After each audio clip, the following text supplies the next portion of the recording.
Hello and welcome to Kanen Coffee and Espresso Machines. Today we have Breville dual boiler.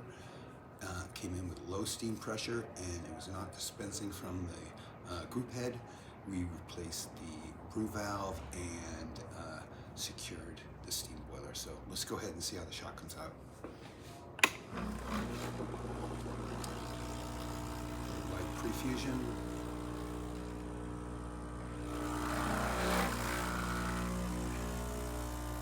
Up to about 2 bars.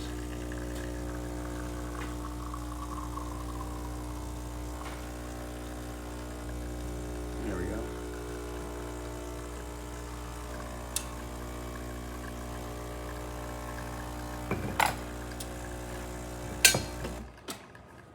All right, let's check the steam.